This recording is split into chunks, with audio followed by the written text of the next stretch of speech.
Hello, hello everyone.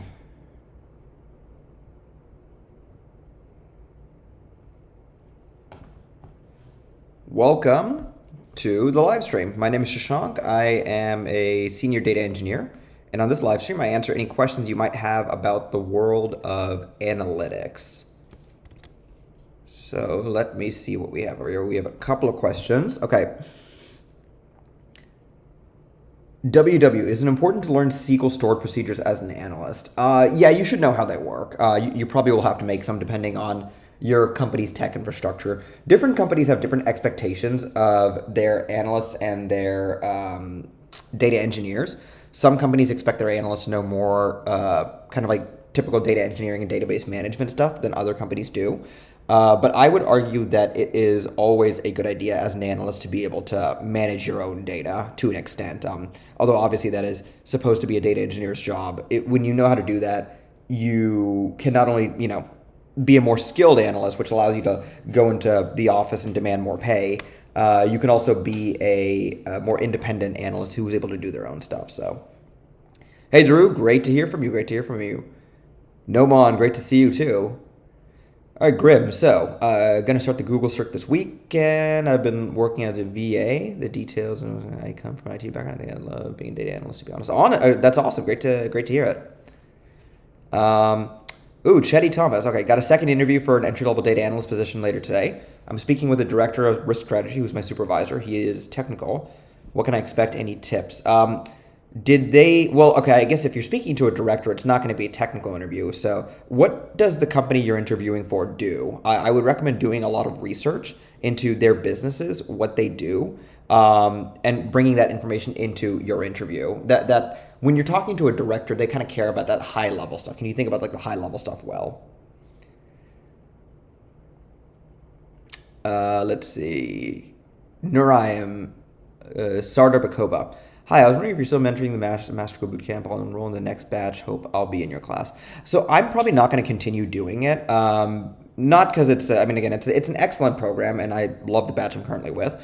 It's mostly because it doesn't align with my goals to create my own product one day. There's only a limited amount of time that we have in the day, and Master School takes up some time that I could be using for like product development of like some product I'd want to create on my own or like my own business I'd want to start. So although it is a great program, I probably won't be continuing it just so I can work on my own like personal projects a little bit more. So Night Subus 29. Hi, what is your best data analytics analysis book? Also, Adamo, great to see you. Great to see you. Also, do you know any book that talks about analysis in general without any language involving just logic? Not quite. That's actually a good question. I don't know if there's any. I mean, I'm sure there is a book on data analysis. I'm not aware of any off the top of my head.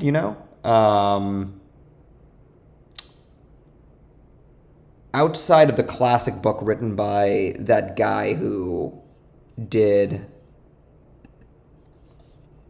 There's a book written by that guy who invented EDA. Let's see. John Tukey, yeah. So he has a book which might be something worth looking at, but it's kind of old, honestly. It doesn't mean it's bad, just that it's kind of old. So Noman, what method did you follow while asking the right kinds of questions to stakeholders before cleaning and analyzing data sets? Okay, so for cleaning and analyzing data sets, yeah, asking questions. I would basically ask them like, what are they looking at for from the data set? What are they expecting from the analysis? What do they know about the data from a business perspective? Like, what is the what's some business knowledge in the data set that might or might not be useful? I would also contact them regularly as you are analyzing the data and asking them if like what you're doing actually makes any sense. Yeah, that's probably what I would start off with. And then make sure you contact them regularly while you're doing your analysis. That way you can make sure you're not going down, like barking up the wrong tree or going, in the wrong direction. So, Body, great to hear from you. Great to hear from you. Noman, is it necessary to have 1 to 2 years of office experience before starting as a freelancer in data analytics, or can we just directly jump into freelancing after acquiring all the relevant skills?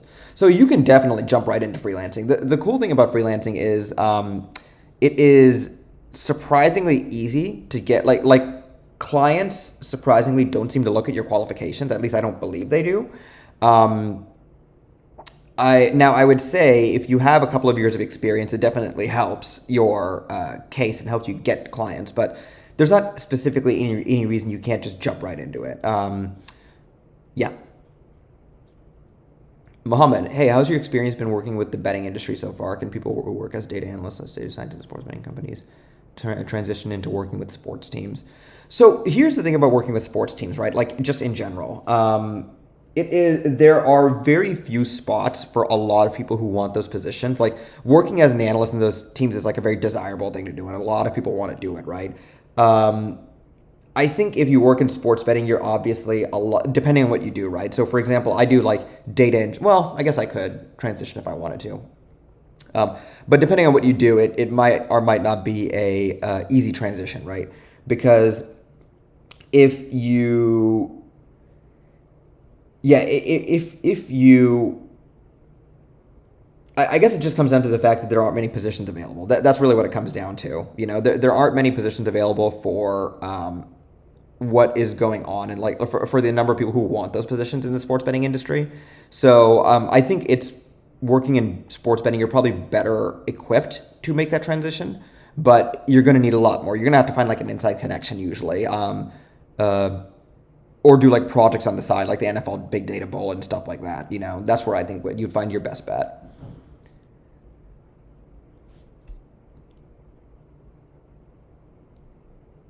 All right. Got a couple of questions over here. Karthikeya, 1401. Hello, Shashank. Just started my data analyst journey. How is the Google search for starters? I think it's a good certification. I believe that question is answered in the description below. So everyone, when you enter, make sure that you read the description below. The first emoji question mark in the description has an answer to the Google search question. So I would recommend reading descriptions before you ask questions. That way we get some good questions on the live stream. Jim, is the data analytics field becoming oversaturated? I don't think so. I think a lot more people are hearing about it. I think data science briefly got oversaturated, and not in any meaningful way. So I guess it depends, right? Like, what do you mean by oversaturated? Because for a lot of people, $130,000, like in the U.S., right? $130,000 salary is like, that's like, amazing. They're more than okay with that. They're set for life if they're making that, right? If that's kind of what you're targeting, then I would say the industry has a lot of space for people to keep making that. Because what does saturated mean, right? Saturated means that a lot of people want to do the job, and thereby, there's a much greater supply than there is demand for it. And so salaries start going down, or getting jobs starts to become very, very difficult. So saturated is an interesting word, right? Because what does saturated actually mean? Depends on what your salary expectations actually are. If you're looking to make like 200 plus in this industry, again, US, working in the US, like you're not going to work in India and make $200,000. But if you're looking to make like $200,000 plus in the US in this industry, then there's still a lot of space for it to grow. But I think most of that growth is actually happening in data engineering right now, more so than the other sections of it. And I've always said that I don't believe $200,000 data analysts really exist. I mean, there are obviously a couple, but being an individual contributor and making $200,000 as a data analyst is very, very difficult. So it's a good question. It kind of depends on what you mean. If your goal is to make $130,000, then there's a ton of room in this industry in all positions for that to happen. And actually, inflation has been, I guess, good in that sense, in that salaries in this industry have gone up to compensate. So I guess oversaturated. It's like a really like depends on who you are, like what that term what that term means. So. Bapatla, I am removing your question because... Oh, I guess I should just remove... Yeah. because you asked it a bunch of different times. So anyone that like repeats a question over and over again, like I don't appreciate spam on these live streams. I answer like I try and answer as many questions as I can. I inevitably will not answer all the questions. That will just happen if you like look at the number of questions we're getting and like how long it takes me to answer one. We'd be here for like 5 hours if I tried to answer every question. So I don't appreciate spam, and I try to remove the users who spam, just as a heads up for anyone. It doesn't make me answer your question faster. Let's see. So Jim, yeah, I don't know if I answered your question. I was kind of meandering in that whole process over there, but long story short, I don't think it's oversaturated yet. I also think like, what are your expectations when you mean oversaturated? That is an important question to ask yourself. Like I would say in certain ways, investment banking, I think, is a little bit oversaturated in the sense that the poor treatment that people, like entry-level people, get in that profession, they treat the entry-level people like horrendously in some ways. Like the hours they expect people to work are ridiculous. The level of treatment that people get leads me to conclude that the industry is somewhat oversaturated with people who want to enter it. With qualified applicants who want to enter it, because when you have such an oversaturation, you can treat workers very poorly if you want to, versus software engineering, workers are treated very well, because at least in the US, there's very much a shortage of talent over here. A shortage of good talent is probably the best way to put it. Okay, Mohammed Najib. I passed my internship last month at a multinational company, and they're working on a platform more advanced like Data IQ. They don't need to write code in Python or okay. So, Mohammed, what specifically are you asking me? What do I think about? Like, what do I think about the company? What do I think about using that platform? I'm going to assume you mean what do I think about using that platform? I got started using Alteryx. That's how I started my journey. I didn't learn to code until my second job when I realized that there are relatively few opportunities where someone can just know Alteryx and, do well in this industry. So, in my opinion, it's fine for you to, if you have an opportunity to start without learning how to code, getting that experience is more important than anything. Just go ahead and get started. But just understand that the job market is really brutal for people who don't know how to code and how to use SQL. So.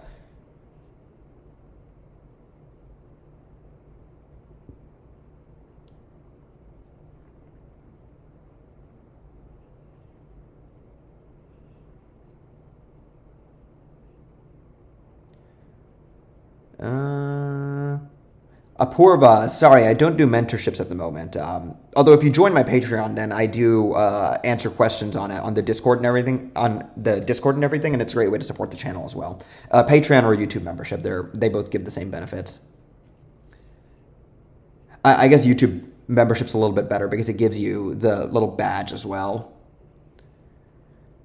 Vetro, do you think lead code style questions are important for DA and DS? Not really. So what you're talking about are data structures and algorithms questions. I think for data engineering, they can be important, but data scientists and data analysts typically don't get asked those types of questions. I remember for a data scientist interview once at a startup, I was asked like a lead code style question, but that was because I was being interviewed by a software engineer. And so for me, it's not that big of a deal. I don't think it's that important because I don't see the value in a data scientist really knowing how data structures and algorithms work. Their job is like coding is very much a tool for them. It's not really the end. I mean, I guess it kind of is the end product, but not really. So long story short, I would say probably not. For a data engineer though, yes, I do think it is important. You're probably going to encounter an interview where they ask those types of questions. Harish, whether DSA and data structures and algorithms and CP, what's CP, is required for data analysts. Data structures and algorithms are not. No interviewer should be asking a data analyst those types of questions. And most data analysts I met don't even know how to code. Yeah. A minority of data analysts that I've met know how to code. And the reason I advocate for people learning how to code is because I don't want people to just become data analysts, because your average data analyst makes like 85, 90K a year, which, nothing wrong with that. But I want to train people to do so much more from a salary perspective. And the reason I talk about salary is because it's just a very easy metric to, give people. versus like, are you driving like impact in your business? Well, there's so many ways you could do that, right? So yeah, data structures and algorithms are not important for data analysts. I would actually, funny story, even like coding is not something that most interviews should be asking you.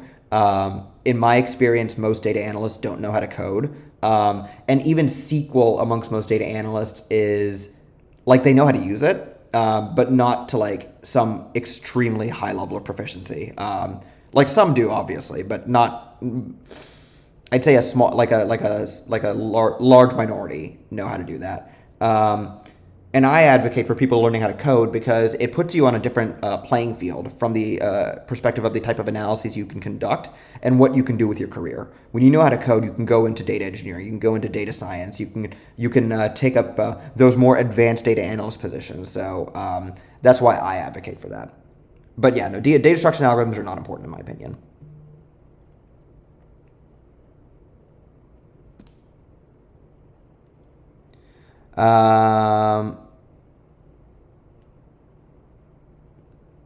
ET, this is a good question. Checked out your DA roadmap. Thank you, thank you. However, for most data analyst, data science paths, it generally says no Excel, Python, SQL. I'm looking for the logical jump from Excel to these help. So that's a good question. That's where I would say in order, it should be Excel, a BI tool like Tableau, Power BI. Like I think a BI tool is probably the second most important skill you can pick up to become a data analyst. And actually, I would argue it's probably more important than SQL on the job, but in interviews, they will ask you more SQL questions. So I would say going from Excel, like you can't analyze much data in Excel. You can't, like the data analysis you can conduct are relatively, mundane, just because of the amount of data Excel can easily manage. SQL is important because it allows you to extract and transform data. That way you can put it into a BI tool like Tableau or Power BI and analyze it there. And Python allows you to do more advanced analyses with your data. That's why it is important to advance your career, in my opinion. And it's like I said, right? Like all the boot camps, including mine, right? And just my general advice, say you need to learn Python. Here's the thing, right? Like I would not have had to know Python my entire analyst career. Now that I think about it, I could have gone and done well in every single one of my analyst jobs without knowing how to code, without knowing Python. I would have had to know SQL, but I wouldn't have had to know Python. But what Python allowed me to do is transition my career when I wanted to and do stuff that other analysts couldn't do, which allowed me this. It's an easy way to stick out once you figure it out. So that's kind of the logical jump over there. It's I would say Excel, SQL, and a BI tool are the skills you have to have, and then Python is a nice to have. So Dhruv has a couple of questions over here. Let me see if I can get to those. So Dhruv, what are your goals now? So I want to stop being very lazy. So I've been extremely lazy in the last couple of weeks, honestly. I would finish work and just watch TV. Like last night, I just watched Narcos all night. Season 3, just finished it. Whenever I start watching a show, I actually do try and binge it to get it over with. That way, I tell myself, okay, once it's done, I'll go do something else. But so for me, my goal is to actually like get back to like working after work.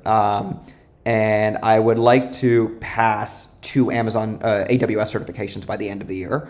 I think I have to set myself that aggressive goal in order to like actually get it done. I think the AWS certified practitioner, like that first exam, that one can be studied for in a week if you understand how cloud works prior. So I'm going to see if I can do that exam by next week.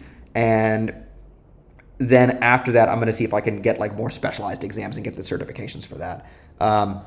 If they're helpful from a career perspective, I don't know, but for sure what I do know is that certification exams are a good way to learn the technology and learn aspects of it that I wouldn't learn in my job otherwise. Ishan, great to see you again. Great to see you again.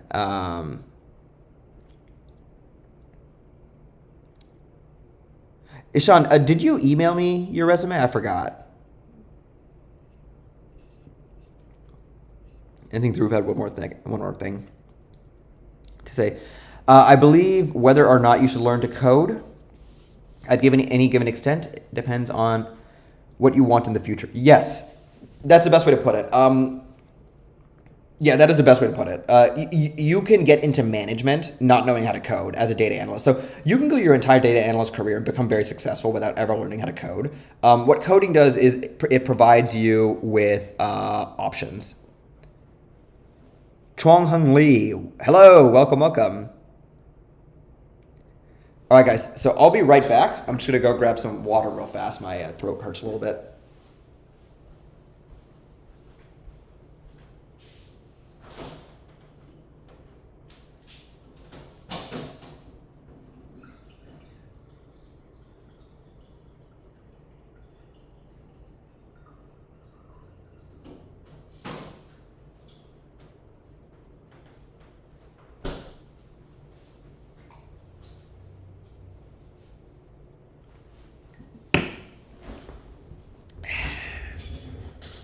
All right, guys, I have about another 10 minutes.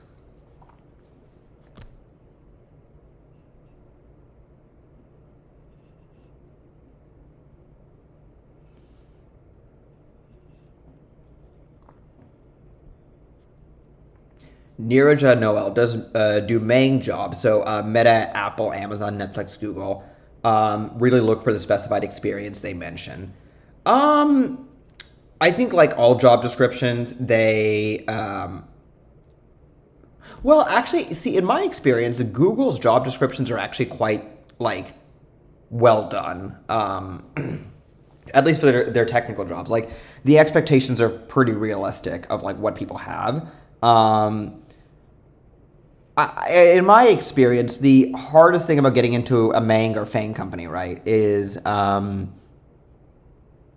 because Meta is just such a dumb name. I refuse to call it Meta. It's Facebook. But the experience that they expect out of you. The hardest part about getting into Fang companies is that everyone wants to get into them. So that's why, for example, so my company, for example, we do coding interviews as well. Our coding interviews are not nearly as difficult as the big tech ones, but we offer our packages are competitive with big tech. So why do we not ask as difficult questions? My theory is that after a certain point, it's important to ask data structures and algorithms questions of people who aren't data analysts and data scientists but are technical, in my opinion. But the Fang companies have to churn through so many different applicants because everyone wants to work for them and everyone knows about them, so everyone wants to work for them. Not many people know about us, which is beneficial for hiring in some ways because it means we don't have just a flood of applicants we have to sort through. And people who have great looking resumes, but when you actually put the spotlight on them, they can't perform. So long story short, in my opinion, the job descriptions for Fang companies are fairly accurate. The difficulty you're going to have is everyone wants to join them, and so you're going to have a hard time standing out in that crowd. It's not impossible. You'll just have a hard time. Ipo, thank you so much. Anyone that does one of these super chats, I answer your question immediately. So how likely is it to get hired as a junior DA knowing one basic SQL, Python, solving scratch, hard interview questions? I think that is all the experience you need. I would say, I would say you should learn Tableau or Power BI. The good thing is you can learn it in a weekend. I have been in interviews where they asked me to make a Tableau dashboard. I see fewer interviews doing that these days, but I would say that's also a skill that you should pick up as well. But yeah, I would say basic SQL, you should be good enough. Like they're only going to ask you to do some basic querying in the interview. It's not too difficult. Yeah, and then Python, if you can do the hard interview questions, I would even be surprised if in your data analyst interview, if they even ask you for Python questions. Mostly because, again, like I said earlier, data analysts don't actually have to know that. It's more to help your career progress forward. Body, wow. Yeah, I haven't even had my first round yet because I get it right before these start. So I'm going to be moving to New York next month. And one exciting aspect of that is that I I will be more prepared for these live streams because they won't be at 8 o'clock in the morning for me, which I'm not much of a morning person. So Plato Plomo, yeah, dude. Narco, yeah, great show. Let's see. I'm going to see if I can answer one more question. That way, oh, hey, Jason, great to see you. I hope it's a good one for you too. I'll answer one more question. That way I can go grab some coffee before my morning meeting.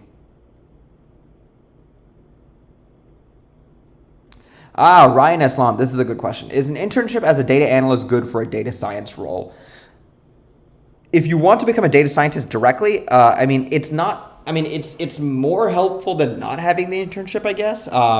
But in that data analyst internship, you're going to have to make sure you're actually doing like hardcore data science work, because there are data analysts who do data science work and there are data scientists who do data analyst work. Like I kind of like to, like I've known some people who get data science jobs right after their bachelor's degree, like right after. And not in all cases, but in most cases, I've noticed usually those data science jobs are data analyst jobs that are just called data science jobs. Not in every case, but in most cases I've seen. Because being a data scientist either usually requires a master's degree. These days, maybe a bachelor's degree will cut it because there are like data science bachelor's degrees, I believe. But it requires either some industry experience or like a master's degree. And I think that makes sense. I don't think most people would be qualified to be a data scientist right out of their bachelor's degree. So I think if your data analyst program or internship, like if you can do data science work in it, then yes. Otherwise, you're going to need more experience. Akash, great to see you. All right, everyone. Thank you so much for joining. I do these 8 a.m. Pacific time every Thursday. I